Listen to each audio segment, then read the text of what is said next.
అబద్ధం వెనుక అసలైన నిజం. అబద్ధం వెనుక అసలైన నిజం అనే ఒక మంచి ఆత్మీయమైన అంశము ఈరోజు మనం తెలుసుకుంటున్నాం. ప్రతి బుధవారం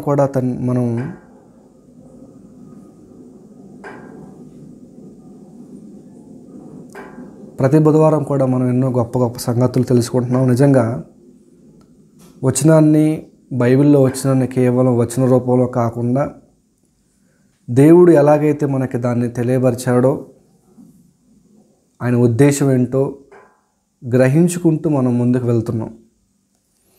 కాబట్టి ఈరోజు కూడా అటువంటి ప్రయత్నం చేయడానికి మనం సిద్ధపడి ఉన్నాం. అబద్ధం వెనుక అసలైన నిజం. ఇక్కడ మనం 2 మాటలు ఉపయోగించాము, జాగ్రత్తగా వినండి. అబద్ధం వెనుక అసలైన నిజం. అబద్ధం, నిజం. అబద్ధం వెనుక ఉన్న నిజం ఏంటో ఈరోజు మనం మాట్లాడతాం. ఈరోజు ఈ గూగుల్ మీట్లో చేరిన ప్రతి ఒక్కరూ కూడా అబద్ధం వెనుక దాగి ఉన్న నిజం ఏంటి, మీకు అందరికీ ఒక డౌట్ రావాలి. అబద్ధం అంటేనే అబద్ధం, అవునా? అబద్ధానికి నిజం ఉంటుందా? అబద్ధం గురించి ఇక్కడ మ్యాటర్ గురించి కాదు, అబద్ధం గురించి నిజాన్ని తెలుసుకుంటున్నాం ఈరోజు మనం. అబద్ధాన్ని గురించి. అబద్ధం అంటే లేని మాటనే మాట్లాడడం, ఉన్నదాన్ని మార్చివేయటం. మనలో ఈ గూగుల్ మీట్లో జాయిన్ అయిన వాళ్ళు కానీ, ఇప్పుడు వింటున్న వాళ్ళు చాలామంది కానీ అబద్ధం అంటే పరిచయం చేయాల్సిన అవసరం లేదు మనకి ఎవరికి. అబద్ధం అంటే అందరూ ఈరోజు మనం చాలామంది కూడా పుట్టినప్పటి నుంచి ఇప్పటిదాకా నేను అబద్ధం ఆడలేదు అనేవాళ్ళు ఎవరైనా ఉంటారంటారా? మీకు అర్థమవుతుందా? నేను నా జీవితంలో ఇప్పటిదాకా అబద్ధం అనేది మాట్లాడలేదు అనేవాళ్ళు ఎవరో ఉండరు. ప్రతి ఒక్కరు కూడా అబద్ధం మాట్లాడుతూనే ఏదో ఒక సందర్భంలో తెలిసి తెలియక మాట్లాడే అబద్ధాలు ఉంటాయి, కావాలని అబద్ధాలు చెప్పేవాళ్ళు ఉంటారు. అయితే ఈ అబద్ధాన్ని గురించి బైబిల్ ఏం చెబుతుంది మనకి, అనగా దేవుడు ఏం చెబుతున్నాడు? ఈ అబద్ధాన్ని గురించి దేవుడు ఏం చెబుతున్నాడు? ఈరోజు మీరు ఒక విషయం తెలుసుకుంటారు. ఏంటంటే అబద్ధం మాట్లాడే వాళ్ళకు కూడా తెలియని సంగతులను ఈరోజు మనం తెలుసుకుందాం. అసలు అబద్ధం వెనకున్న నిజాలేంటి, అబద్ధం మాట్లాడే వాళ్ళకు కూడా తెలియని కొన్ని విషయాలు ఈరోజు మనం తెలుసుకుందాం. అంటే నిజాలు, వాస్తవాలు. నిజం అనగా సత్యం, అనగా వాక్యం. అబద్ధం గురించి వాక్యం ఏమని సెలవిస్తుంది, దేవుని మాట ఏమని సెలవిస్తుంది అనేది మనం ఈరోజు జాగ్రత్తగా తెలుసుకుందాం. దానికంటే ముందు దేవుడు బైబిల్లో తన మాటని ఒక చోట తెలియపరిచాడు, తన ఆలోచనని. మనకి కొన్ని ఇష్టాలు ఉంటాయి, కొన్ని కష్టాలు ఉంటాయి, కొన్ని నష్టాలు ఉంటాయి, కొన్ని అసహించుకునే ఉంటాయి, కొన్ని ద్వేషించుకునే ఉంటాయి. ఇష్టం ఉంటుంది, ద్వేషం ఉంటుంది, కష్టం ఉంటుంది, సుఖం ఉంటుంది. ఎలాగైతే మనం కొన్ని వస్తువులను ఇష్టపడతాము, కొన్ని వస్తువులు ద్వేషిస్తాము, అలానే దేవుడు కూడా ద్వేషించేవి కొన్ని ఉన్నాయి. దేవుడు కూడా ద్వేషించేవి కొన్ని ఉన్నాయి. వాడి గురించి దేవుడు మాట్లాడుతూ ఒక సందర్భంలో మాట్లాడుతున్నాడు భక్తుని ద్వారా. ఆ మాట చూసుకుంటూ ఈరోజు మనం ముందుకెళ్దాము. సామెతల గ్రంథము జాగ్రత్తగా ఆలోచించినట్లయితే, సామెతల గ్రంథము 6వ అధ్యాయము, సామెతల గ్రంథము 6వ అధ్యాయంలో దేవుడు తనకున్న ఆలోచనని తన భక్తుని ద్వారా తెలియపరుస్తున్నాడు. 16వ వచనం చదువుకుందాం. సామెతల గ్రంథము 6వ అధ్యాయము 16వ వచనం. సామెతల గ్రంథము 6వ అధ్యాయము 16వ వచనం. యెహోవాకు అసహ్యములైనవి 6 గలవు అంట. ఇక్కడ ఏమన్నారు చూసారా? యెహోవాకు అసహ్యములైనవి. అర్థమవుతుందా మీకు? యెహోవాకు అసహ్యములైనవి అనగా దేవుడు అసహ్యించుకునేవి. బైబిల్లో మనకి ఎప్పుడు దేవుడు మనల్ని ప్రేమిస్తాడు, దేవుడి మీద కృప చూపిస్తాడు, దేవుడు మనకి సమాధానం పరుస్తాడు అనే తెలుసు. కానీ ఇక్కడ దేవుడు తన భక్తుని ద్వారా తన ఆలోచన స్థిరపరుస్తున్నాడు. ఏమని తెలుసా? యెహోవాకు అనగా దేవునికి అసహ్యమైనవి ఉన్నాయంట. ఈ వచనంలో మనకు అర్థం కావాల్సిన విషయం ఏంటంటే, దేవుడు అసహ్యించుకునేవి కొన్ని ఉన్నాయి. మనకు ఒక విషయాన్ని మీకు గుర్తు చేస్తుంది. మీకు అర్థం కావాలంటే ఒక విషయం చెప్తాను నేను. బైబిల్లో చాలా సందర్భాల్లో దేవుడు మనల్ని ఎంతో ప్రేమిస్తున్నాడు, మన కొరకు దేవుడు ఎంతో ఎదురు చూస్తున్నాడు, అరచేతులతో చెక్కున్నాడు, నిరంతరం మన గురించి దేవుడు ఆలోచిస్తాడు అన్న విషయాలను మన బైబిల్లో చాలా సందర్భాలు చూసాం. దేవుడు లోకమును ఎంతో ప్రేమిస్తున్నాడన్న మాట కూడా మనం చూసాం. ఎవరిని ప్రేమిస్తున్నాడంటే లోకంలో ఉన్న మనల్ని. లోకంలో ఉన్న మనం ఎవరు? పరిశుద్ధులమా, నిర్దోషులమా, దేవునికిలాగా పవిత్రులమా? కాదు, పాపులంగా ఉన్నాం. ఒక మనిషిగా మనం ఎంత పాపం చేస్తున్నా కూడా దేవుని మాట ఏమని సెలవిస్తుంది తెలుసా? నేను ప్రేమిస్తాను అంటుంది. జాగ్రత్తగా ఈ మాట అర్థం కావాలంటే మనకు అది అర్థం కావాలి. మనిషిగా నువ్వెన్ని తప్పులు చేసినా, ఎన్ని పాపాలు చేసినా, నిజంగా నువ్వు పశ్చాత్తాపడగలిగితే నేను నిన్ను క్షమిస్తాను, హక్కును చేసుకుంటాను, ప్రేమిస్తాను అన్నాడు దేవుడు. అంతేగాని ద్వేషిస్తానన్నమాట దేవుడు అనడం. జాగ్రత్తగా ఈ మాట ఆలోచించండి. ఎన్ని తప్పులు చేసినా, ఎన్ని ఘోరాలు చేసినా చివరికి వచ్చి దేవుని దగ్గరకు వచ్చి ప్రభువా నన్ను క్షమించు అంటే క్షమించడానికి సిద్ధమైన మనసు గలవాడంట దేవుడు. దేవుడు ఉన్న ప్రత్యేకత అది. పోగొట్టుకోవడానికి అసలు ఇష్టపడదు దేవుడు. నువ్వు ఎన్నైనా చెయ్యి అంటే కావాలని కాదు, నువ్వు అలా చేసుకుంటూ వెళ్ళిపోయి ఒకానొక రోజు నీకు మారు మనసు పొందుకొని ప్రభువా క్షమించు అంటే క్షమిస్తాడు. నువ్వు ఎంతని అసహించకూడదు దేవుడు. క్షమించు ప్రభువా అంటే వెంటనే వచ్చి దేవుడు ఏం చేస్తాడంటే హక్కును చేర్చుకుంటాడు. ఎన్ని తప్పులు చేసినా అసహించుకుని దేవుడు, ఎంత ఘోర పాపినైనా అసహించుకుని దేవుడు, ఎప్పుడు ఆయనలో ఉండేదంటే ప్రేమ. దేవుడు అంటే ఎవరు తెలుసా? ప్రేమ. ఈ మాట జాగ్రత్తగా వినండి. దేవుడు అంటే ఎవరో? ప్రేమ. దేవుడు అనగా ప్రేమ స్వరూపి, ప్రేమ అయి ఉన్నాడని ఉంటుంది యోహాను పత్రికలో. దేవుడు అంటే ప్రేమ. ఆ ప్రేమ కూడా అసహించుకునే కొన్ని ఉన్నాయంట. అదేవిధంగా మీకు ఆ ప్రేమ కూడా అసహించుకునే కొన్ని ఉన్నాయి. అసలు ప్రేమ అంటే ఏంటి? అన్నిటిని ప్రేమించడం. కొరింథీ పత్రికలో మనం చూస్తూ ఉంటాం ప్రేమ ఎలాంటిదో అని. అలాంటి ప్రేమ అయిన దేవునికి కూడా అసహ్యములైనవి ఉన్నాయంట. దేవుడు అసహించుకుంటున్నాడంటే అవి ఎంత ఘోరమైనవో, అవి ఎంత చెడ్డవో మనం ఆలోచించాలి. ఏంటంట అవి? 16వ వచనం, సామెతల గ్రంథము 6వ అధ్యాయం 16వ వచనం. యెహోవాకు అసహ్యములైనవి 6 గలవు. 6 ఉన్నాయంట. ఇంకా గట్టిగా మాట్లాడంటే 7 ఆయనకు అసహ్యములు అంటున్నాడు. ఏంటి అవి అని మాట్లాడుకుంటూ 17వ వచనంలో అవేవనగా అహంకార దృష్టియు 1, కళ్ళలాడు నాలుకయు 2, నిరపరాధులను చంపు చేతులను 3, దుర్యోచనలను యోచించు హృదయమును 4, కీడు చేయుటకు త్వరపడి పరిగెత్తు పాదములను 5, లేని వాటిని పలుకు అబద్ధ సాక్షియు 6, అన్నదమ్ములలో జగడములు పుట్టించువాడును అని మాట్లాడుతూ, నా కుమారుడా నీ తండ్రి ఆజ్ఞను గైకొనుము, నీ తల్లి ఉపదేశమును త్రోసివేయకమని మాట్లాడుకుంటూ వస్తున్నాడు. ఇప్పుడు యెహోవాకు అసహ్యములైనవి అని చెప్పుకుంటూ కొన్ని మాటలు చెబుతూ ఉన్నాడు. అందులో అన్నిటి గురించి మనం మాట్లాడలేదు, కానీ ఈరోజు మాట్లాడడానికి సమయం సరిపోదు. కానీ దేవునికి అసహ్యమైన వాటిల్లో ఒకటి ఉంది, దాని గురించి మాట్లాడదాం ఈరోజు. ఏంటంటే అది 19వ వచనంలో ఉంది చూడండి. సామెతల గ్రంథము 6వ అధ్యాయము 19వ వచనంలో ఉంది. ఏంటది? లేని వాటిని పలుకు అబద్ధ సాక్షియు. అర్థమైనా మీకు? లేని వాటిని పలుకు అబద్ధ సాక్షి. లేని వాటిని ఎవరైనా పలుకుతున్నారనుకో, అనగా అబద్ధాలు ఎవరైనా మాట్లాడుతున్నారనుకో, అబద్ధాన్ని పలికేవాళ్ళు, అబద్ధాన్ని ఎవరైతే మాట్లాడతారో ఆ అబద్ధం మాట్లాడేవారినంట దేవుడు అసహించుకుంటాడంట. అక్కడ చాలా చెప్పాడు, కానీ ఈరోజు మనం ఆలోచించే విషయం ఏంటంటే అబద్ధం గురించి. ఈ అబద్ధం అనే లక్షణం ఏదైతే ఉందో ఈ లక్షణాన్ని దేవుడు ఏం చేస్తాడంటే అసహించుకుంటున్నాడు. ఏం చేస్తాడు తెలుసా? అబద్ధములు మాట్లాడు, లేని మాటను పుట్టించేవారిని, లేని మాటలు పలికేవారిని దేవుడు ఆ అబద్ధపు లక్షణాన్ని ఏం చేస్తాడంటే అసహించుకుంటున్నా అంటున్నాడు. అంటే అసహ్యం అంటే ఎలా ఉండదో ఒక మాట చెప్తాను మీకు. మనకి ఏ వ్యక్తి అయినా కానీ నచ్చకపోయారనుకో, వాళ్ళతో మాట్లాడడానికి ఇష్టపడడం, వాళ్ళని చూడటానికి ఇష్టపడడం, వాళ్ళ పేరు వినటానికి కూడా ఇష్టపడడం, అసహించుకుంటాం.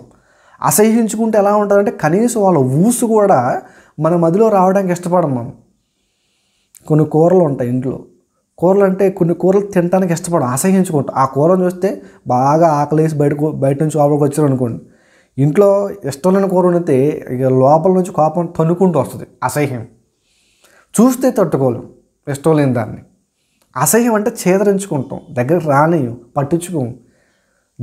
అది ఎక్కడో ఉంటే మనం ఎక్కడో అదొక 100 కిలోమీటర్లు ఉంటే మనం ఇంకా ఎక్కడో పరిగెడతా ఉంటాం.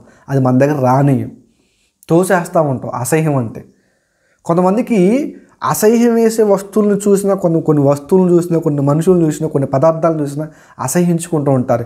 ఈ అసహ్యించుకునే వాటిని కనుక మనం తీసుకొచ్చి వాళ్ళు ముందు పెట్టామనుకోండి, దాన్ని తీసి అవతల పడతారు. ఇంకో సందర్భాన్ని గుర్తు చేస్తాను, ఇప్పుడే గుర్తొచ్చింది. నేను చదువుకునే రోజుల్లో ఒక ఫ్రెండ్ ఉండేవాడు అనమాట. మా ఫ్రెండ్కి ఎప్పుడు వెజ్ ఏది అంటాడు, నాన్ వెజ్ అనేది అస్సలు పట్టుకోడు. అలా అని నాన్ వెజ్ తినే వాళ్ళ కేటగిరీకి సంబంధించినవాడు కాదు, కానీ నాన్ వెజ్ మాత్రం అస్సలు పట్టుకోడు, దాని జోలికి వెళ్ళడం. ఒకరోజు ఏం చేస్తారంటే మా ఫ్రెండ్స్ ఇలా కలిసి ఎందుకు నాన్ వెజ్ తినడా అనేసి ప్లేట్లో నాన్ వెజ్ చేశారనమాట. నేను చూస్తూ ఉన్నాను, దగ్గర ఉన్నాను. అది చూడగానే తీసి పక్కన పెడతాడేమో, వెజ్ చేసుకొని తింటాడో అనుకున్నాను నేను. ఏం చేశాడంటే ప్లేట్ తీసుకెళ్ళి పడేసాడు. ఏంట్రా దాన్ని తీసుకెళ్ళి పడేసో, పక్కన పెట్టవచ్చు కదా అంటే, అదంటే నాకు అసహ్యం, అది నా ప్లేట్లో పడితే నేను సహించుకోలేను అంటాను. అసహ్యించుకుంటే ఏం చేస్తారు, పడేస్తారు. వ్యక్తిని కూడా అంతే, వ్యక్తులు మనం అసహ్యించుకున్నా అంతే, వాళ్ళ దగ్గరకు రానియం, వాళ్ళతో మాట్లాడడం, వాళ్ళకి గెంటేస్తూ ఉంటాం, వాళ్ళతో అసలు వాళ్ళు ఊసే మన మనసులో రావడానికి ఇష్టపడం. అసహ్యం అంటే ఇంత ఘోరంగా ఉంటుంది. దేవుడు కూడా అసహ్యించుకుంటున్నాడంట. దేని తెలుసా? అబద్ధం ఏమంటున్నాడు 19వ వచనం, లేని వాటిని పలుకు అబద్ధ సాక్షి. ఎవరైతే లేని వాటిని గురించి మాట్లాడతారో, లేని వాటిని అబద్ధ సాక్ష్యాలు పలుకుతారో, అబద్ధాలు మాట్లాడతారో, వాళ్ళ దేవుడు అసహ్యించుకుంటున్నా అన్నాడు. దేవుడే అసహ్యించుకున్నాడంటే అది దేవునికి ఏమైనా లాసా? దేవుని ఆలోచన ఎలా ఉంటుందంటే, ఎప్పుడు కూడా దేవుడు ఇది మంచి అన్నాడంటే అది మనకు మంచి చేసేది. దేవుడు ఇది చెడు అన్నాడంటే దేవుడికి ఏదో చెడు చేస్తాను కాదు. అది అసహ్యించుకుంటే దేవుడిని ఏదో అబద్ధం అనేది మోసం చేసిందని కాదు. ఆ అబద్ధం అనేది తాను ప్రేమించిన తన పిల్లలకి హాని చేసేది అని తన ఉద్దేశం. దేవుడు ఏదైనా ఇది మంచి అంటున్నాడంటే అది మనుషులైన మనకి ఎంతో మంచి చేస్తుంది. దేవుడు ఏదైనా ఇది తప్పు, ఇది చెడు, ఇది కరెక్ట్ కాదనంటే నిజంగా అది మన జీవితంలో పనికి రానిదని మనం అర్థం చేసుకోవాలి. ఇప్పుడు దేవుడు అబద్ధాన్ని అసహ్యించుకోవడానికి కారణం ఏంటి అసలు? జాగ్రత్తగా ఉండండి. అబద్ధాలు మాట్లాడే వాళ్ళకు కూడా తెలియని విషయం, నేటి సమాజానికి తెలియని విషయం, అబద్ధాన్ని దేవుడు ఎందుకు అసహ్యించుకుంటున్నాడు? బాగుంది. సామెతల గ్రంథం 6వ అధ్యాయం 16, 17, 18, 19 వచనాల్లో దేవుడికి అసహ్యములైన వాటి గురించి చెబుతున్నాడు. ఆ అసహ్యాలు దేవుడు ఎందుకు అసహ్యించుకున్నాడు? అబద్ధాన్ని అసహ్యించుకోవడానికి గల కారణం ఏంటి? అబద్ధం చేసిన నేరం ఏంటి? అబద్ధం చేసిన పాపం ఏంటి? అబద్ధం చేసిన తప్పేంటి? అబద్ధం గురించి ఎందుకు దేవుడు అంత గొప్పగా అసహ్యించుకోవడం అంటే, ప్రియమైన దేవుని వాళ్ళ కొద్దిగా మనం వెనకాలం ఇంకొక విషయం ఇక్కడ జ్ఞాపకం చేస్తాను. ఏంటంటే ఆ విషయం, ఈ అబద్ధం అనేది దేవునిలో లేదు. జాగ్రత్తగా ఉండండి, ఒక మాట జాగ్రత్తగా చెప్తున్నాను. అబద్ధం అనే లక్షణం అనేది దేవునిలో లేదు. దేవుడు ఎవరో? సత్యవంతుడు. ఇర్మియా గ్రంథంలో ఉంటుంది ఒక మాట, 33వ అధ్యాయం అనుకుంటున్నాను. దేవుడు మంచివాడు అన్న మాట ఉంటుంది. దేవుడు పరిశుద్ధుడు, ఆయన నోట అబద్ధం లేదని యోబు గ్రంథంలో ఉంటుంది. ఆయన అబద్ధం మాట్లాడు. దేవుడు అబద్ధం అనేది ఎప్పుడూ మాట్లాడు. అబద్ధం అనే లక్షణం ఆయన లేదు. కానీ ఆయనలో నుంచి వచ్చిన మనకి అబద్ధం ఎక్కడి నుంచి వచ్చింది? మీకు అర్థమవుతుందా? దేవునిలో అబద్ధం లేదు. అబద్ధం లేని దేవునిలో నుంచి మనకి ఎక్కడి నుంచి వచ్చింది అబద్ధం? ఆయన కలగజేయగా పుట్టినవారు మనమంతా. ఆయన మనకి స్వరూపాన్ని ఇచ్చి భూమి మీదకి పంపించి జీవవాయువుగా జీవాత్మను పొందుకొని మనమంతా ఆత్మలైపోయాం, మనుషులుగా పిలవడ్డం. దేవుడు పుట్టించినప్పుడు మనమంతా పవిత్రులుగా ఉన్నాం. అబద్ధం అనే ఆలోచన దేవుడు మనిషి మధ్యలో పెట్టలే. కానీ మనిషికి ఎక్కడి నుంచి వచ్చింది అది? అబద్ధాలు మాట్లాడే వాళ్ళకు కూడా ఈ అబద్ధం ఎక్కడ పుట్టిందో తెలియదు. దేవుడు ఏమన్నా ఇచ్చాడంటే అసలు దేవుని దగ్గర అబద్ధాన్ని అసహ్యించుకుంటాడు. ఆయన అసహ్యించుకుంటున్నప్పుడు అబద్ధం ఆయనలో లేదు అని చెప్పొచ్చు మనం ఈజీగా. ఎన్నో సాక్ష్యాలు కూడా మనకు బైబిల్లో ఉన్నాయి. అబద్ధం అంటే ఆయనకు పడదు, అబద్ధం అంటే ఆయనకు అసహ్యం. అబద్ధాన్ని దేవుడు మనుషుల్లో పెట్టలేదు. కానీ ఈ అబద్ధాన్ని మనిషి ఎలా అలవాటు చేసుకున్నాడు? అబద్ధమనే కాదు, ఒక పాపమైనా, ఒక అపవిత్రత అయినా, దేవునిలో శరీర కార్యాలైనా కూడా, ఇవన్నీ ఎన్నో ఉంటాయి. మన శరీర జీవడమ్మం, ఇవన్నీ కూడా దేవునిలో లేనివి, కానీ మనుషులోకి ఎలా వచ్చాయి? అర్థమైందా? ఇప్పుడు ఒక కుమారుడు ఉన్నాడు అనుకోండి, వీడికి కొన్ని లక్షణాలు ఎక్కడి నుంచి వస్తాయి? తండ్రిలో నుంచి కొన్ని లక్షణాలు వస్తాయి. తండ్రి ఏది చూచునో కుమారుడు అదే చేస్తాడు. ఇప్పుడు తండ్రి మంచిగా ఉండి కుమారుడు పాడైపోతున్నాడంటే కారణం ఏంటి? ఒకటి ఉంటుంది. ఏంటంటే బయట కొన్ని సందర్భాలు, సిచ్యువేషన్లు, సమాజంలో జరిగే కొన్ని వాటిని చూసి ఏం చేస్తాడు, అలవరుచుకుంటాడు. ఇంట్లో ఉండవు ఆలోచనలు, ఇంట్లో నేర్చుకోడు, కానీ బయట సమాజాన్ని చూసి ఏం చేస్తాడో నేర్చుకుంటాడు. కుమారుడు తండ్రి ఏదైతే చేస్తాడో చూసి కుమారుడు నేర్చుకుంటాడు. తండ్రి ఏది చేయడం చూచును కుమారుడు అది చేస్తాడని బైబిల్ సెలవిస్తుంది. రైటే, తండ్రి ఏదైతే చేస్తాడో కుమారుడు కూడా అదే చేస్తాడు. కానీ కొన్ని సందర్భాల్లో సమాజంలో ఏం జరిగిందంటే తండ్రి మంచివాడిగా ఉండి కూడా కుమారులు చెడిపోతూ ఉంటారు. కారణం ఏంటయ్యా అంటే బయట తిరిగే సమాజం, వాడు చుట్టూ ఉన్న సమాజం ప్రభావితం చేసి ఏం చేస్తుందంటే తండ్రిలో మంచి లక్షణం ఉన్నా కానీ సమాజంలో చెడు లక్షణం తీసుకుని ఏమైపోతా, చెడిపోతాడు. అలానే దేవునిలో మంచి ఉంది, దేవునిలో సత్యం ఉంది, దేవునిలో న్యాయం ఉంది, నీతి ఉంది. అయినప్పటికీ మనం ఎక్కడి నుంచి నేర్చుకున్నాం ఇవన్నీ? ఈ అబద్ధానికి మూలం ఎక్కడ పడ్డది? ఈరోజు అంటే పక్కన ఇంట్లో మాట్లాడుతాను, ఆ ఇంట్లో మాట్లాడుతాను, ఈ ఇంట్లో మాట్లాడుతాను, సమాజం మాట్లాడుతున్న అబద్ధాలు కొంతమంది డబ్బులు ఇచ్చి మరీ మాట్లాడిస్తారు అబద్ధాలు. అంటే అబద్ధాలు అంటే ఏంటో మన సమాజానికి తెలిసింది, కానీ దీనికి ఆరిజిన్ ఎక్కడ పుట్టింది? ఈ అబద్ధం అనే దానికి ఆరిజిన్ ఎక్కడ పుట్టింది, దీనికి మూలం ఎక్కడ అని మనం కనుక బైబిల్ని అడగగలిగితే, దేవుడిని అడగగలిగితే, దేవుడు చెప్పే మాట ఏంటో తెలుసా? అసలు అబద్ధానికి మూలం ఎక్కడ పడింది, అబద్ధానికి అసలు ఎవరు సృష్టించారు?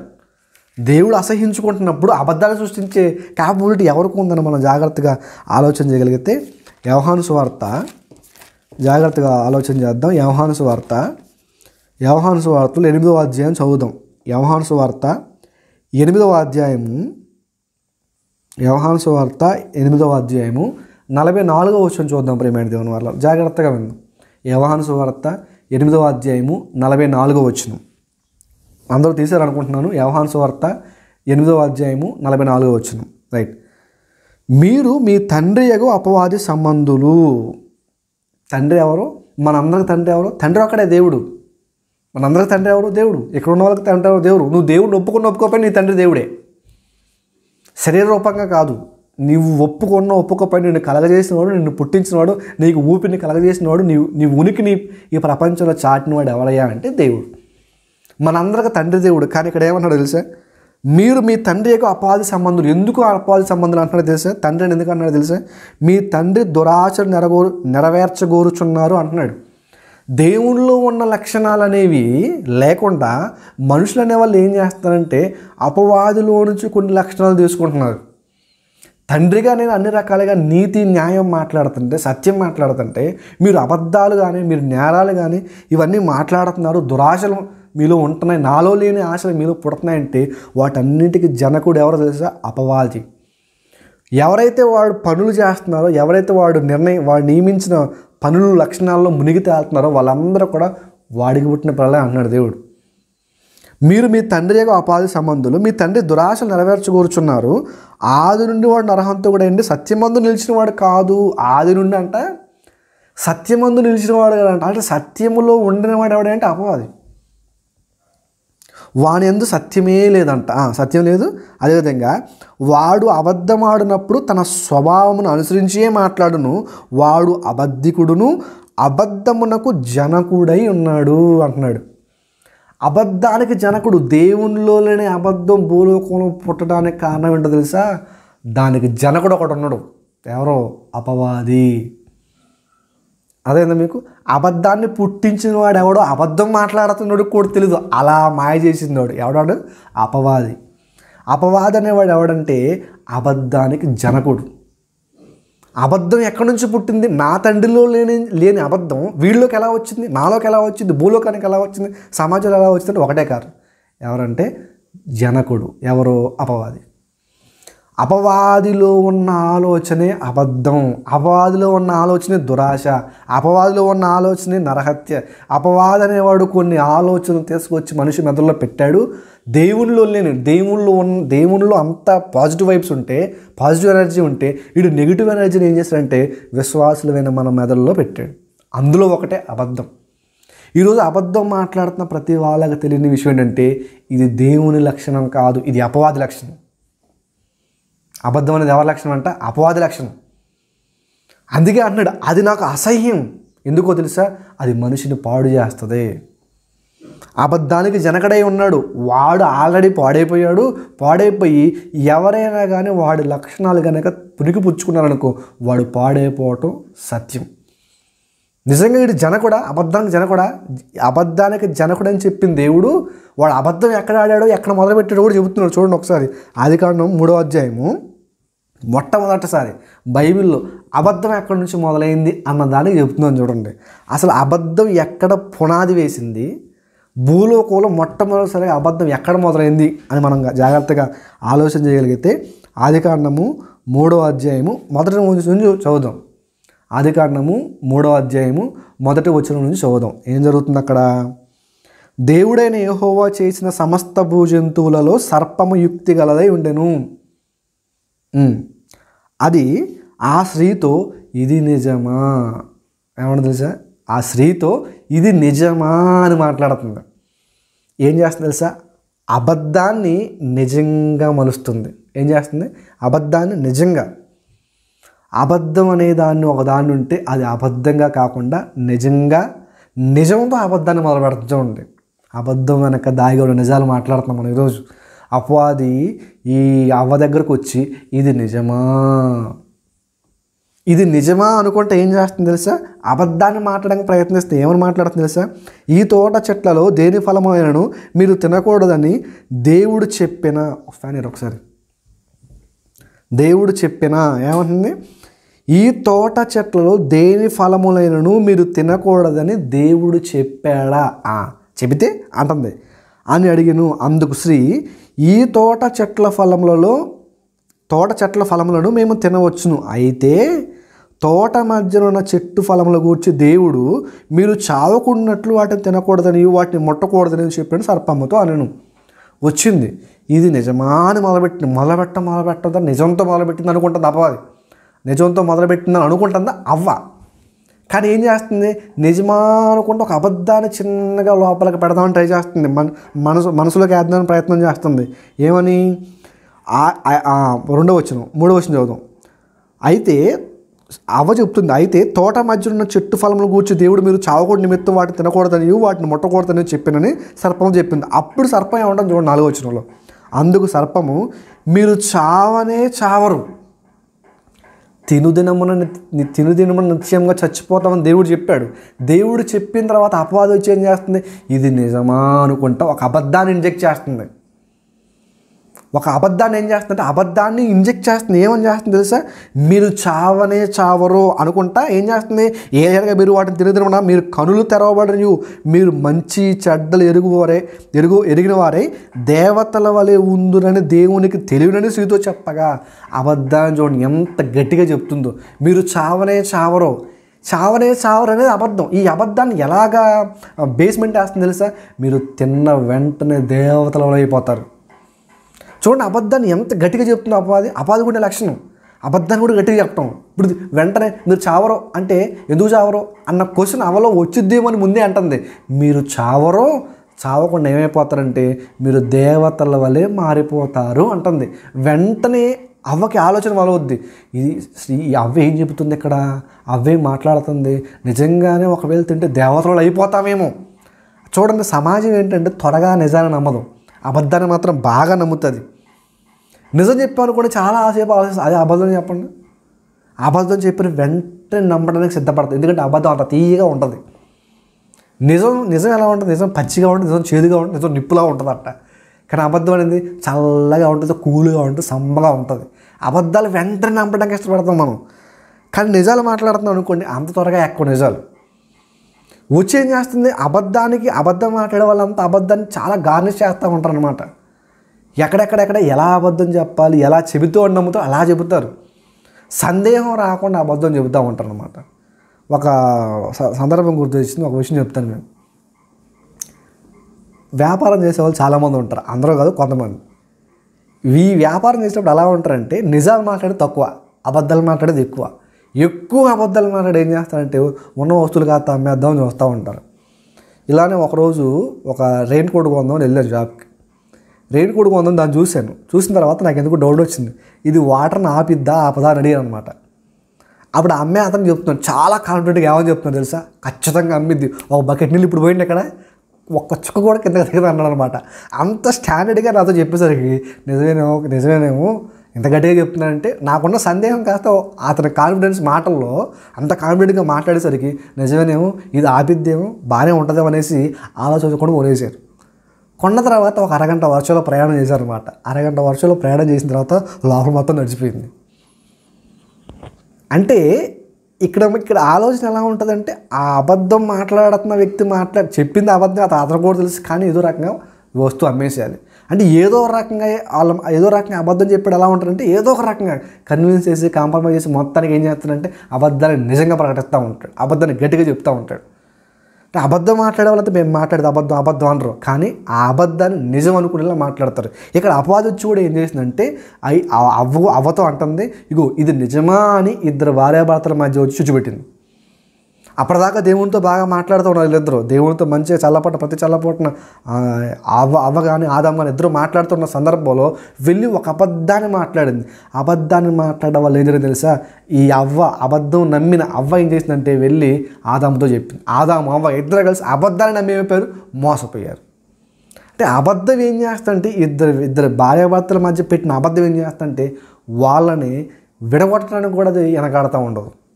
అబద్ధం అనేది ఏం చేస్తుందంటే ఎంత గొప్ప బంధాలైనా విడగొడుతుంది, ఎంత గొప్ప బంధాలైనా నాశనం నడిపిస్తుంది. ఇక్కడ ఆదాము అవ్వ ఆ అబద్ధాన్ని నమ్మారు కదా, నమ్మిన వెంటనే అప్పటిదాకా మంచిగా ఉన్న వాళ్ళ జీవితం, వాళ్ళ దాంపత్య జీవితం ఆ అబద్ధాన్ని నమ్మి ఎప్పుడైతే పండు తిన్న వెంటనే ఏమైపోయింది తెలుసా? ఇగో పండు తిన్న వెంటనే వాళ్ళకి పాపం జ్వరపడింది. చిన్న అబద్ధం ఏమైపోయిందంటే మహిమా శరీరాన్ని కోల్పోయేలా చేసింది. చిన్న అబద్ధం ఏం చేసిందంటే అప్పటిదాకా ఆదాం ఏది కావాలంటే హాయిగా తినేవాడు. ఆ తర్వాత ఏంటంటే ఆ అబద్ధాన్ని నమ్మిన తర్వాత ఆయన లైఫ్ స్టైల్ మారిపోయింది. ప్రయాస పడాల్సి వస్తుంది, స్త్రీ వేదన పడాల్సి వస్తుంది ఈ అబద్ధాన్ని నమ్మిన వెంటనే. అందుకని బైబిల్లో దేవుడు ఒక మాట చెప్పాడు, మీరు ఏమి వినుచున్నారో జాగ్రత్తగా వినండి అన్నాడు దేవుడు. వినేయన్నీ నిజాలు అనుకోకూడదు. నేను వింటున్న ప్రతి మాట నిజమే, వింటున్న ప్రతి మాట సత్యమే అనుకోకూడదు. ఏది నిజం ఏది అబద్ధం అని ఆలోచించాల్సిన బాధ్యత నీకుందని దేవుడు చెప్తున్నాడు. అలా వినకుండా ఏది పడితే నమ్ముకుంటా పోయామనుకో ఏదో రోజు గుంట్లో పడతాం, ఎలాగా ఆదాము పడినట్టు. అబద్ధం విన్న వీరి జీవితం అయిపోయింది, ఆగమైపోయింది. అబద్ధం మాట్లాడిన ఆ అపవాది జీవితం ఆల్రెడీ ఆగమైపోయింది. కానీ తర్వాత ఏమైపోయింది తెలుసా? అప్పటిదాకా ఒక జంతువులోకి ఒక సర్పంలోకి దూరింది. ఆ తర్వాత దేవుడు దాన్ని కూడా శపించాడు. మొత్తానికి అబద్ధం వల్ల ఏం జరిగిందంటే ఇక్కడ ఆదాము అవ్వ జీవితం అయిపోయింది. అబద్ధాన్ని నమ్మటం వల్ల నాశనం అయిపోయారు. ఒక రకంగా వాళ్ళ మీద శాపం వచ్చేసింది. అంటే అబద్ధం అనేది ఏం చేసిందంటే దేవుని పిల్లలకు కాకుండా దేవుడి నుంచి దూరం చేసింది. అంతే కదా, అప్పటిదాకా పరిశుద్ధులుగా నీతివంతులుగా దేవునితో సమానులుగా ఉన్నారు వాళ్ళిద్దరూ. అలాంటిది ఒక చిన్న అబద్ధాన్ని నమ్మటం వల్ల వాళ్ళ జీవితం అనేది ఆగమైపోయింది. ఏం వింటున్నామో మన చెవికి ఏమైనా పడుతుంది, మనం వినేదంతా కరెక్టా తప్ప రాంగ్ అనేది ఆలోచించే శక్తి దేవుడు మనకి ఇచ్చాడు. ఎవడే మాట చెప్పి అనుకుంటూ మనం పోకూడదు. వ్యక్తి గురించి చాలామంది మాట్లాడుతూ ఉంటారు, చెడు మనుషుల మనస్తత్వం ఎలా ఉంటుందంటే ఎప్పుడు చెడు మాట్లాడకుండా అన్నట్టు ఉంటుంది. అలానే మాట్లాడిన ప్రతి మాట మనం నమ్మడానికి వీల్లేదు అంటున్నాడు దేవుడు. మీరు అలా ఉండొద్దు, మీరు ఏమి వినుచున్నారో జాగ్రత్తగా వినండి అంటాడు. మత్తయి సువార్త 4:24 అంటాడు. ఏమి వినుచున్నారో జాగ్రత్తగా వినాలి, విన్నప్పుడే మీరు మోసపోకుండా ఉంటారు. ఏమి వింటున్నారో జాగ్రత్తగా వినలేదు, అబద్ధాన్ని నమ్మిన ఆదాము అవ్వ జీవితం అయిపోయింది తెలుసా? శాపగ్రస్తులైపోయారు, శాపం పొందుకుంది జీవితం. అబద్ధం అనేది ఏమైనా చేయగలుగుతుంది, దేవుడి నుంచి దూరం చేయగలుగుతుంది. అందుకే దేవుడు అంటాడు లేవికాండం 19వ అధ్యాయము, లేవికాండం 19వ అధ్యాయంలో ఒక మాట చెబుతున్నాడు చూడండి. లేవికాండం 19వ అధ్యాయము 11వ వచనం. లేవికాండము 19వ అధ్యాయము 11వ వచనం. నేను మీ దేవుడైన యెహోవాను, మీరు దొంగలింపకూడదు, బొంకకూడదు, ఒకనితో ఒకడు అబద్ధం ఆడకూడదు. ఏమంటున్నాడు? ఒకరితో ఒకడు అబద్ధం ఆడకూడదు. అబద్ధం ఆడితే ఏమైతే తెలుసా? దేవుని నుండి దూరం అయిపోతుంది. అబద్ధాన్ని నమ్మితే ఇందా చూసాం మనం, ఆదామవ్వ అబద్ధాన్ని నమ్మారు. అబద్ధాన్ని నమ్మిన ఆదామవ్వ జీవితం అయిపోయింది, దేవుని నుంచి దూరం అయిపోయారు, శాపగ్రస్తులు అయిపోయారు. దేవుడు మరలా చెబుతున్నాడు అబద్ధాన్ని మాట్లాడకూడదు. ఏం చేస్తుంది అబద్ధాన్ని మాట్లాడుతున్నంతసేపు ఎలా ఉంటుందంటే బాగానే ఉంటుంది. అబద్ధాలు చాలామంది అంటారు, ఏమంటారు తెలుసా? 100 అబద్ధాలు ఆడైనా ఒక పెళ్లి చేయాలంటారు. అబద్ధాలు ఆడి పెళ్లి ఏమైపోతుంది తెలుసా? పటాకులు అయిపోద్ది. అబద్ధాల మీద జీవితాన్ని కట్టుకునేవాడి జీవితం ఎలా ఉంటుంది తెలుసా? అబద్ధాలే చాలామందికి అలవాటుగా మారిపోద్ది అబద్ధం అనేది. దాని వెనక చాలా చరిత్ర ఉంది. అబద్ధం దేవుడు ఎందుకు ఆడొద్దాడంటే ఒక విషయం చెప్తాను మీకు. అబద్ధం మీద బ్రతికేవాడు అబద్ధం మాట్లాడదు, అలవాటుగా అబద్ధాలు మాట్లాడుతూ ఉన్నాడు అనుకో, ఎలా ఉంటుంది తెలుసా? బాగానే ఉంటుంది. అబద్ధం మాట్లాడుతున్నంతసేపు బాగానే ఉంటుంది. ఆపులేదు. అబద్ధం మాట్లాడుతున్నంతసేపు బాగానే ఉంటుంది. ఎలా ఉంటుందంటే ఇసుక మీద ఇల్లు కట్టినవాడు ఎలా కడతాడు తెలుసా? లోపల పునాది గట్టిగా ఉండదు, కానీ పైకి కట్టేటప్పుడు మాత్రం బాగా దర్జా కట్టుకుంటూ పోతాడు. ఎంత ఎత్తుగా లేపుతాడు ఉంటుంది. ఇసుక మీద కూడా ఇల్లు నిలబడుతుంది, కొంతకాలం నిలబడుతుంది. బాగా మంచి కడతాడు, చూడటానికి మంచి చూడటానికి బాగా రమ్యంగా, కంటికి ఇంపుగా భలే కట్టాడు అన్నంతగా కూడా కట్టొచ్చు ఇసుక మీద ఇల్లు. కానీ ఏదో ఒక రోజు గాలో వరదో తుఫాను రాకపోదు. ఆ వచ్చిన రోజు ఏం జరిగిందంటే ఆ ఇసుక మీద కట్టిన ఖచ్చితంగా కూలిపోక తప్పదు. ఎలా కూలిపోవద్దంటే పునాదులతో సహా కూలిపోవద్దు. అబద్ధాలు ఆడేవాడి జీవితం కూడా అంతే. అబద్ధాలు ఆడుతున్నంతసేపు బాగానే దర్జాగా బ్రహ్మాండంగా సమాజంలో తలెత్తుకొని జీవించేంత గొప్పగా బాగానే ఉంటుంది. కానీ ఏమైందంటే ఏదో ఒక రోజు అబద్ధం అనేది బయటపడకపోదు. ఎలా అంటే పునాదులతో సహా పీకిలింపబడుతుంది. అబద్ధం మాట్లాడుతున్నాడు అని తెలుసుకున్నాను అనుకో, అని అర్థమైందనుకో, జీవితం మొత్తం ఇక్కడ నమ్మడానికి అవకాశం ఉండదు. ఒక మనిషి మీద నమ్మకాన్ని పోగొట్టేది ఉంటుంది తెలుసా? అబద్ధం. నమ్మకం ఉన్నంతసేపు నువ్వు మాట్లాడేది నిజం అనుకున్నంతసేపు బాగానే ఉంటుంది. కానీ అబద్ధాల మీద కట్టుకుంటూ పోతున్నావు అనుకో, ఏదో ఒకరోజు అబద్ధం కాస్త బయటపడుతుంది. ఏమొద్దంటే నీ మీద ఉన్న నమ్మకం కాస్త బయటపడుతుంది. నిజం చెప్పినా కొన్నిసార్లు బాధ పెట్టవచ్చు, యాక్సెప్ట్ చేయకపోవచ్చు ఎవరైనా. కానీ అబద్ధాలు మాట్లాడుకుంటూ పోతే ఉన్న నమ్మకాన్ని పోగొట్టుకుంటారు. దేవుడు కూడా అంతే. ఆ అబద్ధాన్ని నమ్మిన వీళ్ళ జీవితం అయిపోయింది, దేవుడి నుంచి దూరం అయిపోయారు. వీళ్ళే కాకుండా బైబిల్లో గెహాజీ అని ఒక ఆయన ఉంటాడు. ఈయన కూడా ఏం చేస్తాడంటే 2 రాజుల గ్రంథంలో ఉంటుంది మనకు అన్నమాట 5వ అధ్యాయంలో. మనకందరూ తెలిసిన సందర్భం చాలాసార్లు చెప్పాను నేను. నయమాను కుష్ఠరోగం నయమైపోయిన తర్వాత ఆయన కొన్ని బహుమతులు అనేవి ఎలీషాకి ఇద్దాం అనుకుంటాడు. దైవజనుడు ఎలీషాకి ఇద్దాం అనుకుంటాడు. ఆయన ఏమో వద్దు నాయన, నేను కాదు చేసింది ఇది, నేను కాదు ఈ కార్యం చేసింది, దేవుడు చేశాడు, నాకు ఈ బహుమతులు ఏమి వద్దు, నువ్వు తీసుకెళ్ళిపో అంటాడు.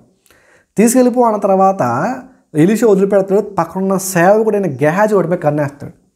కన్నేసి ఏం చేస్తాడు, మొత్తానికి పరిగెత్తుకుంటూ పోయి నయమాన్ దగ్గర పోయి, నయమాను ఇప్పుడే ఇంటికి కొంతమంది చుట్టాలు వచ్చారు, మొత్తానికి మా యజమాని దైవజనుడు ఎలీషా ఈ వస్తువులను ఇందాక నువ్వు ఏదైతే ఇద్దాం అనుకున్నావో వస్తువులు, బంగారం కానీ, వెండి కానీ, దుస్తులు కానీ, ఇవన్నీ కానీ తీసుకుని రమ్మంటున్నాడని కొన్ని పట్టుకుని వస్తాడు. ఆశపడ్డాడు. మొత్తానికి ఎలీషా చూడట్లేదు అనుకుంటున్నాడు. పరిగెత్తుకుంటూ వెళ్ళిపోయి మొత్తానికి పట్టుకొని వస్తాడు. పట్టుకొని వచ్చిన తర్వాత ఎలీషా ఎదురవుతాడు. ఆగు గెహాజీ అని అడుగుతాడు. ఆగమని తెలుపుతా, ఎక్కడి నుంచి వస్తున్నావు అని అంటాడు. ఎక్కడి నుంచి వస్తున్నావు అనేటప్పుడు గెహాజీ చెప్తాడు, అబద్ధం ఆడతాడు. ఏమని చేస్తే ఎక్కడే ఉన్నాను, ఎక్కడే పోవాలి, నేను ఎక్కడే కదా ఉంది అంటాడు. నాతో నీ మనసు రాలేదనుకుంటున్నావా, నువ్వు ఎక్కడ పోయింది నాకు తెలియదు అనుకుంటున్నావా అంటాడు. అక్కడ చిన్న అబద్ధం. లేదు యజమానుడా, దైవజనుడా, ఎందుకు ఆశపడ్డాను, వెళ్ళాను అంటే ఇంకోలా ఉండేదేమో. కానీ ఏమంటాడంటే లేదు, నేను ఇక్కడే ఉన్నాను, ఈ చుట్టుపక్కల ఉన్నాను, అక్కడికి వెళ్ళలేదు అన్నట్లు బొంగడానికి ప్రయత్నిస్తాడు. ఇలా అబద్ధం ఆడేసరికి వెంటనే ఆయన మీదకి వచ్చిన శాపం ఏంటో తెలుసా? 2 రాజుల గ్రంథం 5వ అధ్యాయము చూడండి, ఒకసారి ఆ మాట కూడా చూపిస్తాను. 2 రాజుల గ్రంథము 5వ అధ్యాయము 26వ వచనం. 2 రాజుల గ్రంథము 5వ అధ్యాయము 26వ వచనం. అంతటా ఎలీషా వానితో, ఆ మనుషుడు తన రథము దిగి నిన్ను ఎదుర్కొంటకు తిరిగి వచ్చినప్పుడు నా మనసు నీతో కూడా రాలేదా? ద్రవ్యమును, వస్త్రములను, ఒలీవ చెట్ల తోటలను, ద్రాక్ష తోటలను, గొర్రెలను, ఎడ్లను, దాసులను సంపాదించుకుంటకు ఇది సమయమా? కాబట్టి నయమానుకు కలిగిన కుష్టు నీకును నీ సంతతికిని సర్వకాలము అంటియుండును అని చెప్పగా, ఏమన్నాడు తెలుసా? నీకును నీ సంతతికిని సర్వకాలము అంటి ఉంట పోదేగా అన్నాడు. చిన్న అబద్ధం ఎక్కడ ఆడాడు తెలుసా? ఎలీషా ముందు ఆడాడు. చిన్న అబద్ధం ఆడి గెహాజీ జీవితం అయిపోయింది. కుష్టు వచ్చి బ్రతికినంత కాలం కూడా ఏమైపోయింది తెలుసా? కుష్ఠరోగంతో మంచు ఏమని చెప్తున్నాడు అక్కడ అని చెప్పగా, వాడు మంచు వలె తెల్లనైన కుష్ఠం కలిగి ఎలీషా ఎదుటి నుండి బయటకు వెళ్ళను.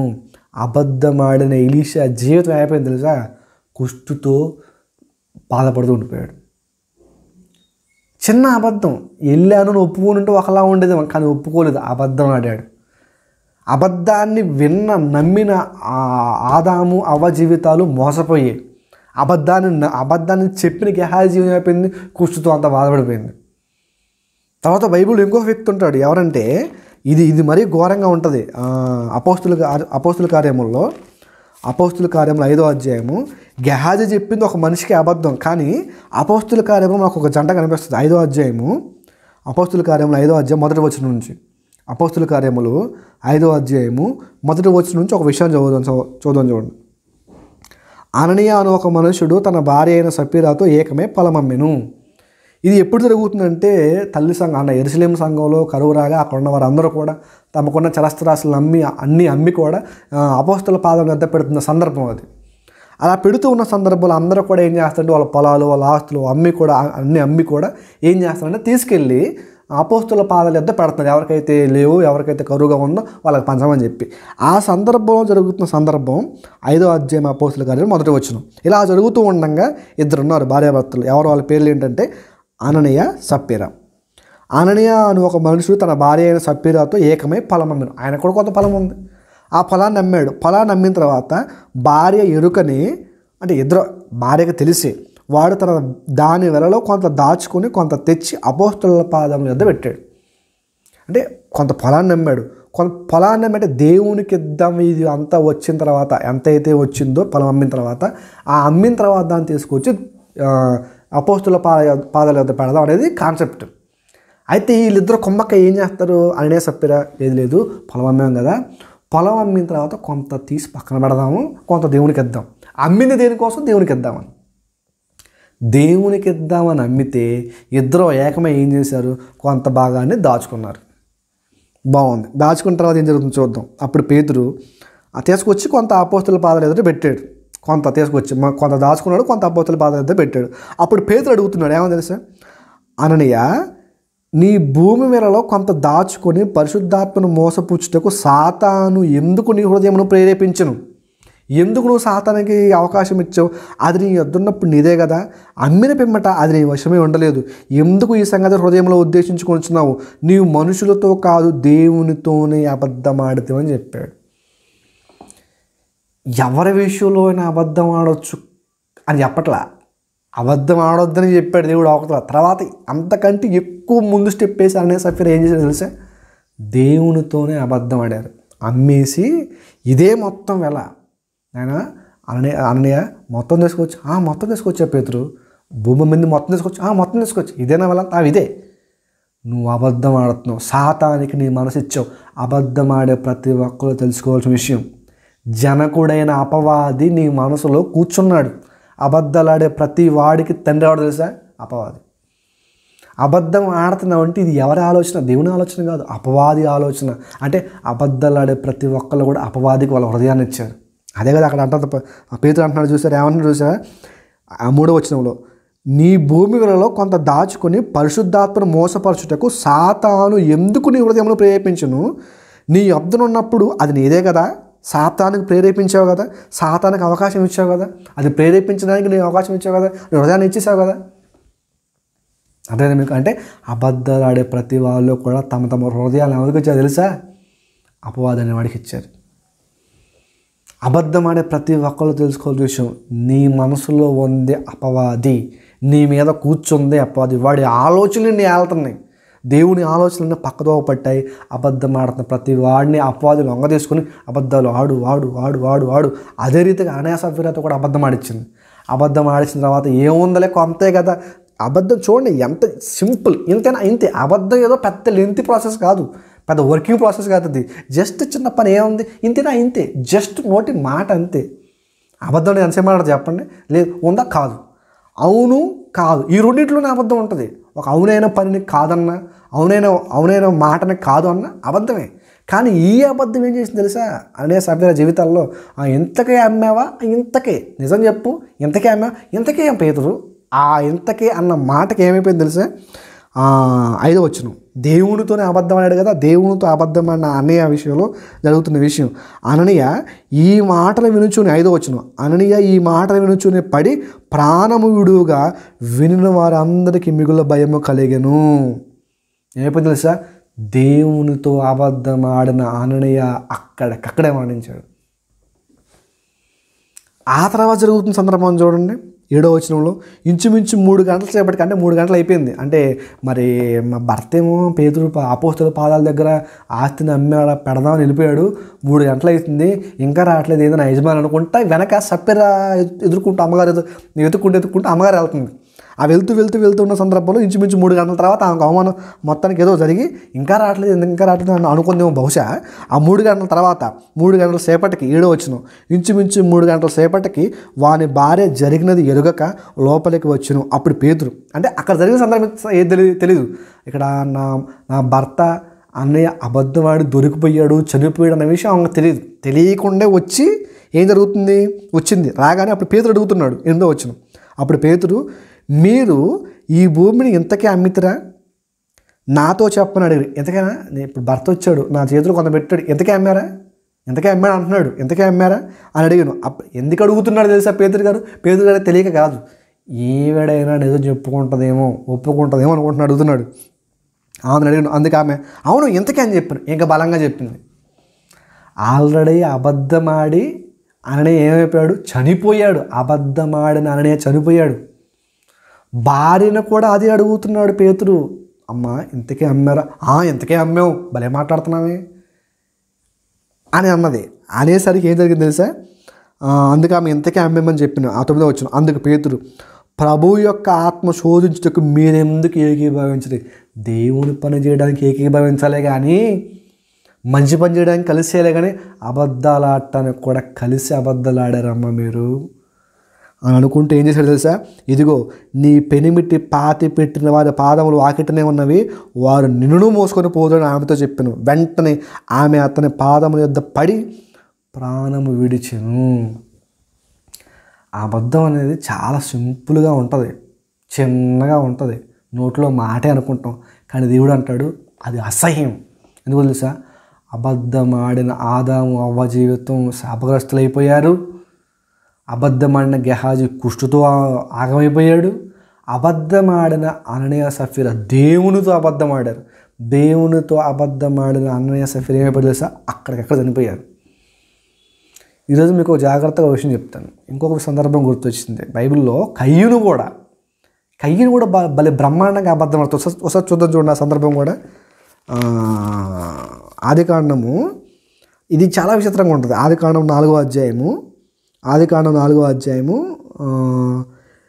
8వ వచనం చదువుతాం. ఆదికాండం 4వ అధ్యాయము 8వ వచనం, కయ్యను తన తమ్ముడైన హేబేలుతో మాట్లాడాను, వారు పొలంలో ఉన్నప్పుడు కయ్యను తన తమ్ముడైన హేబేలు మీద పడి అతను చంపాను. 9వ వచనం, యెహోవా వచ్చి అడుగుతున్నాడు, నీ తమ్ముడైన హేబేలు ఎక్కడున్నాడని కయ్యను అడగగా. ఆల్రెడీ తమ్ముడితో మాట్లాడాడు, గొడవ పెంచుకున్నాడు, తమ్ముడిని చంపేశాడు అన్న కయ్యను అన్న ఎవరిని, హేబేలుని చంపిన తర్వాత దేవుడు వచ్చి అడుగుతున్నాడు. దేవుడికి తెలియక కాదు వచ్చి అడుగుతున్నాడు. ఇక్కడ పేతురు కూడా తెలియక కాదు, ఏం జరిగింది ఏం చెబుతారు వీళ్ళు అన్న రీతిగానే దేవుడు కూడా అడుగుతున్నాడు. నీ తమ్ముడైన హేబేలు ఎక్కడ ఉన్నాడని కయ్యను అడగగా నేను ఎరుగను అన్నతో ఆగిపోవట్లా. మళ్ళీ ఏమన్నా తెలుసా, నా తమ్ముడికి ఏమన్నా కావాలేమన్నా, నువ్వు భలే అడుగుతున్నావు ప్రభా, నా తమ్ముడిని ఏమన్నా కావాలేమన్నా. చూడండి అబద్ధం ఎంత గట్టిగా చెబుతున్నాడు. అబద్ధాలు చెప్పే చాలామందికి ఉన్న ఆలోచన ఇదే. ఏమన్నాడు, నేను ఏమన్నా కావాలవన్నా, నా తమ్ముడిని ఏమైనా కావాలవన్నా, నాకేమైనా తెలుసా నా తమ్ముడు అని గట్టిగా చెబుతున్నాడు మరలా దృఢంగా. అప్పుడు నువ్వు చేసిన పని ఏంటయ్యా, నీ తమ్ముని రక్తము యొక్క స్వరము నేలలో నుండి నాకు మొరపెడుతుంది, నాకేమైనా కనులేవు అనుకుంటున్నావా, నేనేమో చూడలేను అనుకుంటున్నావా, నా కనులకు కనిపించిన సృష్టం అంటూ ఏది లేదు తెలుసా అన్నట్టు దేవుడు మాట్లాడాడు.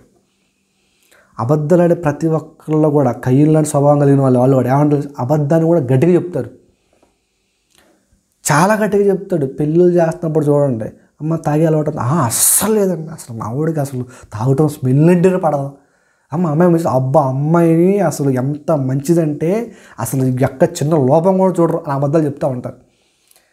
కానీ తర్వాత ఏమైపోతే మొత్తం బయటపడుతుంది, పడిన తర్వాత మొత్తం ఆగమే. ఎక్కడైనా కాదు, ఎక్కడైనా కూడా అబద్ధం ఆడటం అనేది అలవాటుగా చేసుకున్నాం అనుకో, ఏమైపోయాడు కయ్యూను, ఏమైపోయాడు అబద్ధం ఆడాడు, దేవునితో అబద్ధం ఆడాడు, ఏమైపోయాడు దేశదిమ్మరే తిరిగిపోతున్నాడు. అబద్ధం ఆడాడు అనే సఫీరా వీళ్ళేం ఏమైపోయారు, అక్కడికక్కడే మృతి చెందారు. అబద్ధం వెనక నిజాన్ని మనం తెలుసుకోలేడు తెలుసా, ఇది దేవునికి నచ్చదు, ఇది దేవుడు అసహించుకునేది. ఎవరితో అయినా ఎప్పుడైనా ఎటువంటి పరిస్థితి అయినా నిజమే నిలబడేవాడు దేవుని నమ్మినవాడు. ఈ మాట గుర్తుపెట్టుకోండి. ఎప్పుడైనా ఎక్కడైనా ఏ పరిస్థితులైనా నిజం మాట్లాడితే ఏమవుద్దని కాదు, అబద్ధం చెప్పొద్దని దేవుడు అన్నాడు. ఏ పరిస్థితుల్లో నిజం మీద నిలబడేవాడే దేవునికి నిజమైన విశ్వాసి, దేవునికి నిజమైన భక్తుడు. గట్టిగా చెప్పాలంటే వారే దేవుని కుమారులు. ఎందుకంటే ఆయనలో సత్యం ఉంది. పరిస్థితులు బట్టి చాలామంది అన్నాడు, పరిస్థితులు బట్టి అబద్ధాలు ఆడానండి, అబద్ధం ఆడకపోతే కుదరదండి అనుకుంటే కుదరదు. నువ్వు నిజం మాట్లాడు, నీకు జరగాల్సిన న్యాయం దేవుడు జరిగిస్తారు. చాలామంది చూడండి, అబద్ధాలు మాట్లాడడానికి డబ్బులు ఇచ్చి, కోర్టులో జరిగేది అంత అదే కదా, లాయర్ల దగ్గర ఇవంతా జరిగేది డబ్బులు ఇచ్చి మాట్లాడండి, అబద్ధం మాట్లాడండి. డబ్బు కోసం ఆశపడి అబద్ధం ఆడావా, అక్కడతో ఆగిపోదు జీవితం. అబద్ధం ఆడటం మొదలుపెట్టావా, అక్కడతో ఆగిపోదు. దేవుడు ఏదో ఒక రకంగా నీ మీదకి ఏదో ఒకటి తిరగబడతాడు. దేవుడు కాదు, నువ్వు చేసుకున్న అబద్ధం ఏదో రోజు నేను ముంచేస్తుంది. అర్థమైందా? మనం చేసుకున్న ఈ అబద్ధం ఆడే అలవాటుగా చేసుకున్నావా, ఈ అలవాటు ఏం చేస్తుంటే ఏదో ఒకరోజు నిన్ను నమ్మడానికి వీలు లేదు వీళ్ళని అనడానికి వెలివేస్తుంది సమాజంలో ఉంచాక. ఎవరు నమ్మడానికి లేదు, ఎవరు నమ్మకపోయినా పర్లా. చాలామంది కూడా ఇప్పుడు అననీయ సఫీరా ఉన్నారు, వాళ్ళు ఏం చేశారు, కొంత వెలం తీసుకెళ్ళి దేవుని దగ్గర పెట్టి కొంత తీసుకొచ్చి అబద్ధం ఆడారు. ఈరోజు మనం కూడా చాలామంది దేవునితో అబద్ధం ఆడతాం. ఎలా తెలుసా, మనలో కూడా చాలామంది దేవునితో అబద్ధాలు ఆడేవాళ్ళు ఉంటారు. ఎలాగంటే, ప్రభువా జాగ్రత్తగా ఉండండి, ప్రభువా ఈరోజు నుంచి ప్రతిరోజు కూడా వాక్యం చదువుతాను, దేవునికి మాటిస్తారు. దేవునికి మాటిస్తారు, ప్రభువా ఈరోజు ప్రతిరోజు కూడా ఇక్కడ వచ్చి నేను ఈ వాక్యం ప్రతిరోజు చదువుతాను ప్రభువా. కానీ 2 రోజులు చదువుతారు, 3 రోజులు చదువుతారు, 4 రోజులు చదువుతారు, ఒక వారం చదువుతారు, తర్వాత మర్చిపోతారు. అబద్ధం ఆడుతున్నావు దేవునితో. ఇచ్చిన మాట నిలబెట్టుకోలేకపోయి, చేస్తాను చేయలేకపోయి, ఇదే కదా అబద్ధం అంటే. మోసం చేస్తాం. ప్రభువా ప్రతిరోజు ప్రార్థన చేస్తాను, ఒకరోజు చేస్తాను, 2 రోజులు చేస్తాం, మళ్ళీ 3 రోజులు మళ్ళీ పోతుంది. ఏమవుతుంది, అబద్ధం ఆడుతున్నావు దేవునితో. ప్రభువా ఇక మీద నుంచి ఈ పాపం జోలికి వెళ్ళను ప్రభువా అని మరలా దాని జోలికి పోతాం. ఏంటి తెలిసేది, అబద్ధం. అంటే దేవునితో అబద్ధం ఆడుతున్నాము మనం. దేవునితో అబద్ధం ఆడితే ఏమైంది తెలుసా, కయ్యను దేశదిమ్మరైపోయాడు. ఆ కయ్యను భ్రష్టుల జాబితాలో యోధాపత్రికలో రాయబడ్డాడు, అబద్ధం ఆడిన కయ్యను. అదే అబద్ధమాన్ని అనే సఫర్ ఏమైపోయింది తెలుసా, అక్కడికక్కడ మృతి చెందారు. అబద్ధం అనేది చిన్నదే, అనర్థం చిన్నది కాదు. అబద్ధం అనేది చిన్నదే, కానీ దాని నుంచి వచ్చే అనర్థం మాత్రం అస్సలు చిన్నది కాదు, దానికంటే రెట్టింపు గొప్పది. అది ఖచ్చితంగా నాశనం చేస్తుంది. అన్నాడు దేవుడు, నేను సత్యమో నిలబడ్డాను, మీరు కూడా అదే సత్యమో నిలబడాలి. పేతురు కూడా బొంకాడు. పేతురు కూడా కొన్ని సందర్భాల్లో నువ్వు తెల్లవారేసరికి నాయన 3 సార్లు అబద్ధం ఆడతావు ఆడాడు. కానీ అబద్ధం ఆడిన తర్వాత ఆయన అలా ఉండిపోలేదు, వెంటనే పశ్చాత్తాపడ్డాడు. అమ్మో యేసుక్రీస్తు వారు నేను ఎరగనని చెప్పేసి అబద్ధవాడాను అన్న ఆపవులే తెలుసుకొని రియలైజ్ అయిన తర్వాత, క్షమించండి పేతురు తెలుసుకొని రియలైజ్ అయిన తర్వాత మరలా వచ్చి నువ్వు క్రీస్తు గురించి ప్రకటించకూడదు అంటే అప్పుడు కూడా అబద్ధం వల్లేగా ప్రకటిస్తాను, ఎవడు ఆపుతాడో రండి అన్నాడు. తెలియనప్పుడు అబద్ధం ఆడా ఓకే, తెలిసిన తర్వాత పేతురులాగా సరి చేసుకోవాలి. ఎలా సరి చేసుకోవాలి, తెలియనప్పుడు యేసుక్రీస్తు గురించి తెలియనప్పుడు, వాక్యం గురించి తెలియనప్పుడు ఆయన కూడా అబద్ధాలు ఆడుకుంటూ పోయాడు. నువ్వు ఆయనతో ఉన్నవాడు కదా, కాదు నేను లేను, 3 సార్లు బొంగాడు, అబద్ధం ఆడాడు. అదే పేతురు తర్వాత యేసుక్రీస్తు వారిని పూర్తిగా నమ్మిన తర్వాత మరలా వచ్చి నువ్వు యేసుక్రీస్తు వారి గురించి మాట్లాడకూడదంటే, మాట్లాడిస్తే చంపేస్తావంటే ఆయన ఏమన్నాడు తెలుసా, అమ్మో వీళ్ళు చంపేస్తా అన్నారు, సరే ఆయన ఎవరు నాకు తెలియదు అన్నట్టే ఉంటాను అనలా. నువ్వు చంపేసిన, ఆపుదానికి ప్రయత్నించిన, ఏం చేస్తావు చేసుకోపో, నేను మాత్రం సువార్త చేస్తా అన్నాడు.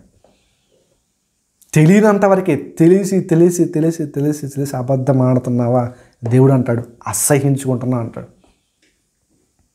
దేవుడు అనే మాట ఒకటే, నేను అసహ్యించుకుంటున్నా అంటున్నాడు. అబద్ధం ఆడేవాడికి వచ్చే పెద్ద నష్టం ఏంటో తెలుసా, అన్నిటికంటే పెద్ద నష్టం ప్రకటన గ్రంథం. అబద్ధం ఆడే వాళ్ళకు వచ్చే నష్టం ఏంటంటే, ప్రకటన గ్రంథము 21వ అధ్యాయము 8వ వచనం. ప్రకటన గ్రంథము 28వ అధ్యాయము 8వ వచనం. పిరికివారును అవిశ్వాసులను, అసహ్యులను, నరహంతకులను, వ్యభిచారులను, మాంత్రికులను, విగ్రహారాధికులను, అబద్ధికులందరూ అగ్ని గంధకములతో మండు గుండములు పాలు పంపులు పొందుదురు. చిన్న అబద్ధం ఏం చేస్తా తెలుసా, పెద్ద ఆఘాతానికి నిన్ను అంటిపెట్టింది. చిన్న అబద్ధం, చిన్నది అనుకోవచ్చు, ఆ చిన్న అబద్ధం అంట నిత్య నరకాన్ని ఇచ్చిద్దంట. అదే కదా అక్కడ చెప్తుంది, అబద్ధికులందరూ అగ్నిగంధకంలో రెండవ మరణానికి పాలు పంపులు పొందుకుంటారంట. అబద్ధం ఆడుతున్నావా? అబద్ధం ఆడుతున్న ప్రతిసారి గుర్తుపెట్టుకో, ఇది దేవుడికి అసహ్యం. మనం ఎల్లప్పుడూ కూడా సత్యం చెప్పుకుంటూ అదే మాట అంటాడు ఎఫెసీ పత్రిక 4వ అధ్యాయంలో. ఒకసారి ఆ మాట కూడా చదువుతాం చూడండి. ఎఫెసీ పత్రిక 4వ అధ్యాయంలో 15వ వచనం. ఎఫెసీ పత్రిక 4వ అధ్యాయం 15వ వచనం. ప్రేమ కలిగి సత్యము చెప్పుచు, ప్రేమ కలిగి సత్యము చెప్తూ క్రీస్తు వలె ఉండటం. క్రీస్తు ఏం చేశాడు? సత్యం చెప్పుకుంటూ వచ్చాడు. అలానే నువ్వు కూడా సత్యము చెప్పాలి. సత్యము చెప్పిన వాడే ఏమన్నాడు అక్కడ? మనం అన్ని విషయంలో ఎదుగుదాము. సత్యము చెప్పుకుంటూ క్రీస్తు వలె ఉంటే ఎదుగుతాం. అబద్ధాలు ఆడుకుంటూ బతకాలనుకున్నావా? ఏం చేస్తావో తెలుసా? అబద్ధం ఆడుతున్నాను సేపు ఇలా మేడ మీద కట్టుకుంటూ పోతూనే ఉంటావు. కానీ ఏదో ఒక రోజు అబద్ధం అనేది ఏం చేసా మొత్తాన్ని కుప్పకూలు చేస్తారు. కట్టుకోవడానికి మళ్ళీ ఇంకేం ఉండదు. అది ఒక్కసారి కనుక సమాజంలో కనుక అబద్ధాలు మాట్లాడుతున్నారనే ముద్ర పడిపోయింది అనుకో, నేను ఎవరు నమ్మడేగా. నువ్వు చెప్పే దేవుని మాట కూడా ఎవరు నమ్మడేగా. నీ వల్ల ఎవరికి అవమానం తెలుసా? దేవునికి అవమానం. ఓ క్రైస్తవుడిగా ఉండి నువ్వు కూడా అబద్ధాలు మాట్లాడుతున్నావంటే దేవుడు అంటాడు, ఇక ఏం అర్థం చేసుకున్నాను, నీకు నేనేగా తండ్రి, వాడే తండ్రి. వాడు ఎక్కడ ఉన్నాడు? అక్కడ పోయేగా. వాడు ఎక్కడ ఉన్నాడు? ఆ అదోలో నా కోలో ఉన్నాడు, పో అక్కడికి అంటాడు దేవుడు. కాబట్టి ప్రియమైన దేవుని వల్ల అబద్ధం దేవునికి అసహ్యాన్ని కలిగిస్తుంది. ఎట్టి పరిస్థితుల్లో కూడా అబద్ధం ఆడకండి. చిన్నదే కదా, ఒక్కటే కదా, ఆ ఒకటే ఎంత ఒక అబద్ధం ఆడితే ఆ అబద్ధాన్ని కప్పిపుచ్చుకోవడం కోసం ఇంకొక అబద్ధం, ఆ అబద్ధాన్ని కప్పిపుచ్చుకోవడం ఇంకోటి, ఒకటి మీద ఒకటి ఆగదే కాదు. ఎక్కడ దాకా పోద్దంటే ఇక నువ్వు కంట్రోల్ చేయలేని స్థాయికి వెళ్ళిపోతుంది అబద్ధం అనేది. అంత దూరం పోయిన తర్వాత జీవితం అనేది అస్తవ్యస్తం అయిపోతుంది. అందుకే అంటున్నాడు దేవుడు, ఇది చాలా హాని చేసిద్ది, అందుకే దాన్ని నేను అసహించుకుంటున్నాను అంటున్నాడు దేవుడు. కాబట్టి అబద్ధం అనేది ఆడామంటే ఒక ఆదాము అవ్వను గుర్తు తెచ్చుకో, ఒక గెహజీని గుర్తు తెచ్చుకో, ఒక కయ్యని గుర్తు తెచ్చుకో, అంతకంటే గొప్పగా అననీయ సఫీరాని గుర్తు తెచ్చుకో. అబద్ధం ఆడి జీవితాలు ఏమైపోయి తెలుసా? ఆగమైపోయాయి. మరి అలాగే ఇప్పటిదాకా అబద్ధపడా అంటే అవకాశం ఉంది. ఒప్పుకొని ప్రభా అబద్ధం ఆడని క్షమించు అంటే ఒప్పుకున్నాడు, నేను క్షమించడానికి దేవుడు సిద్ధంగా ఉంటాడు. అబద్ధం వెనక దాగి ఉన్న అసలు నిజమేంటంటే, అబద్ధం మాట్లాడే ప్రతి ఒక్కరు కూడా తెలుసుకోవాల్సిన విషయం ఏంటంటే, అది దానికి జనకుడు అపవాది. వాడి యొక్క ఆలోచనలతో నువ్వు ఏకీభవించావా, చివరికి నరకానికి వెళ్ళిపోతావు. ఇంత తెలిసి కూడా అబద్ధం మాట్లాడావు అనుకోండి, దేవుడు అంటాడు నువ్వు పనికిరానుడు అంటాడు. అబద్ధం మీద ఎప్పుడూ కూడా నిలబడదాం అనుకోండి, అబద్ధం చెప్పి ఏదైనా చేద్దాం అనుకుంటే అది నిలబడదు, ఎప్పుడోకప్పుడు పడిపోతుంది. కాబట్టి ప్రియమైన దేవుని వారా, అబద్ధాలు అనేవి దేవునికి అసహ్యం అని, ఆ అబద్ధం అనేది మన జీవితాన్ని అటు ఇటు కాకుండా నాశనం చేస్తున్న విషయాన్ని గుర్తిరిగి ఎటువంటి పరిస్థితుల్లో కూడా అబద్ధాలు మాట్లాడడానికి కానీ, అబద్ధాలు చెప్పడానికి కానీ, అబద్ధాన్ని ప్రోత్సహించడానికి కూడా క్రైస్తవుడిగా నీకు నాకు దేవుడు రైట్ ఇవ్వలేదు. కాబట్టి ఎటువంటి పరిస్థితిని కూడా అబద్ధానికి తావులేక నిలబడిన వాడే క్రైస్తవుడు. అబద్ధం లేని క్రీస్తు ఎలాగైతే సత్యమందు నిలబడ్డాడో, సత్యమందు నువ్వు నిలబడ్డప్పుడే నువ్వు కూడా క్రీస్తుకు సంబంధం అవుతావు. కాదు నేను అబద్ధం మాట్లాడతా, అబద్ధాలు చెప్పుకుంటూ పోతా, నాలుగు కొంత కూడా ఇటుబొట్టు మాట్లాడుకుంటూ పోతా, ఇక్కడ అవునంట అక్కడ కాదంటారు కూడా పోయావు, నువ్వేం క్రైస్తవుడు, నేనేం క్రైస్తవునే.